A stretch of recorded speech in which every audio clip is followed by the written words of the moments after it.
Hello folks, this is Norm the teacher again. Got that urge to teach you something else? Are you all ready to learn, boys and girls? Well, I'm ready to teach. Today's video is a video I promised that I would do for you. My last video on a half shaft, the driver's side half shaft from a 1991 Mazda 626, showed the half shaft out with a bunch of grease on it. I wanted you to see all that grease that was inside of the grease boots. And then I said I was going to clean up the grease and show you more detail of the construction of the half shaft after the grease was removed. Well, the grease is all cleaned off, and I'm ready to show you a little closer picture of the half shaft. Okay, here it is. I'm filming with two cameras here, so I gotta move things around so both cameras can see. Now this is the end that goes into the transaxle. There's a green boot over here. Maybe I can get a real quick shot of it. I put this back in the, yeah, there it is, right there.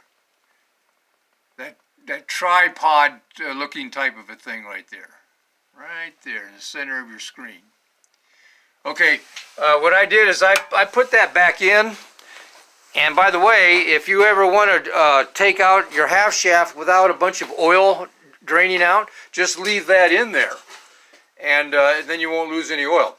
But anyway, this is what goes inside what I just showed you, and this is the end that goes into the steering knuckle.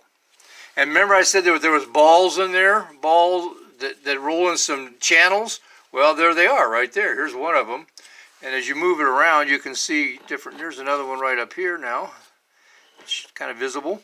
I haven't taken this one off yet because I don't have a proper tool to spread open this type of a circlip. It doesn't have holes in it. It's just two blunt ends that make a gap. And so I have to either buy a tool for that or make a tool. But on this end, here's the circlip that's on the end that is inside, or that goes into the transaxle. It is a tool like this that you can use. It's called a circlip plier. And notice those little prongs on the end? Right there. Right there. Those prongs fit into these holes on this circlip. Alright, gotta get both cameras seeing things here.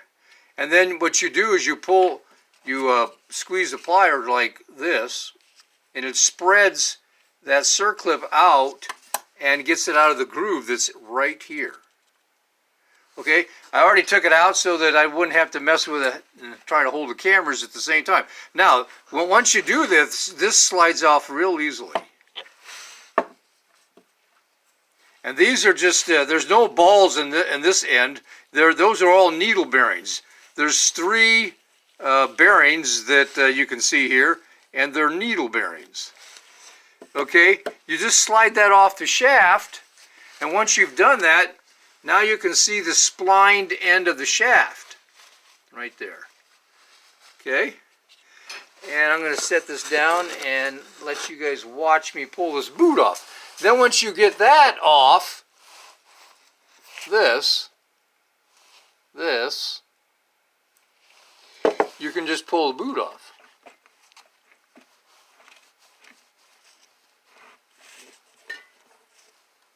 And voila, your boot is off.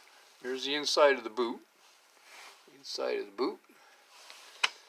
And you just have a blunt end of a shaft like this.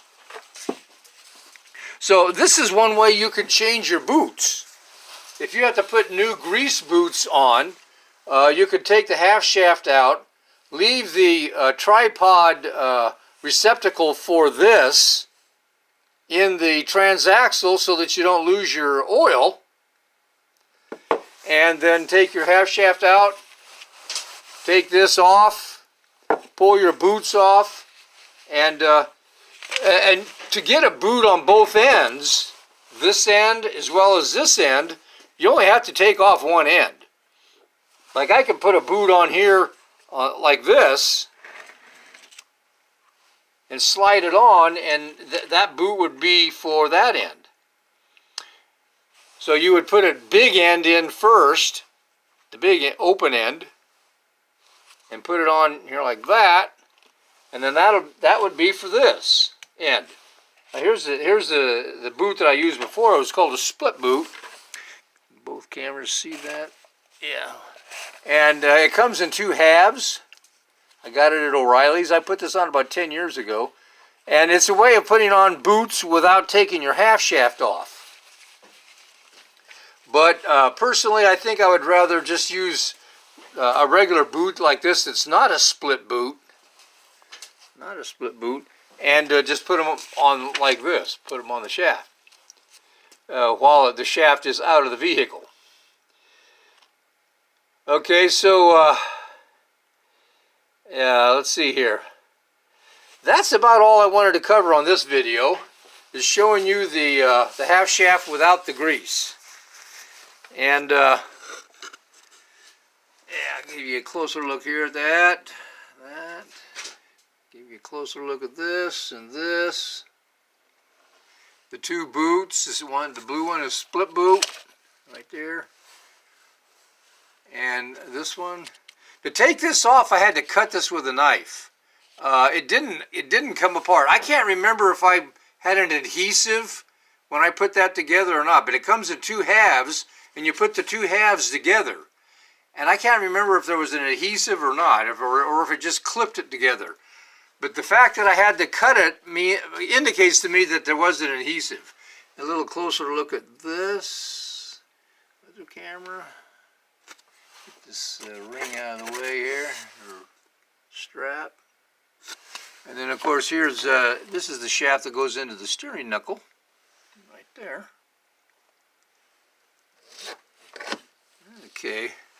Okay, so I made good on my promise, and I showed you the half shaft without the grease. Matter of fact, there's the grease I took out. I'll probably get some new grease when I put it back in. I could probably use that old grease, but might as well just put new grease in. And speaking of grease, make sure you use CV joint grease. Don't use regular grease; it's too thick. You need a CV joint grease that's the cross between oil and grease. The viscosity is a cross between oil. It's kind of in between oil and grease. And the reason for it is the grease has to be kind of runny, so that it doesn't cavitate, and it's always running down onto the bearings and lubricating them. If you use regular grease, it'll cavitate, and once it cavitates, then the bearings won't be getting any grease. They'll just be rotating inside of a cavity of grease, but the grease is not making contact with the bearings. So that's the reason for CV joint grease. So long, folks, and I'll see you in the next video. That might be on my '98 Chevy truck on the ignition system.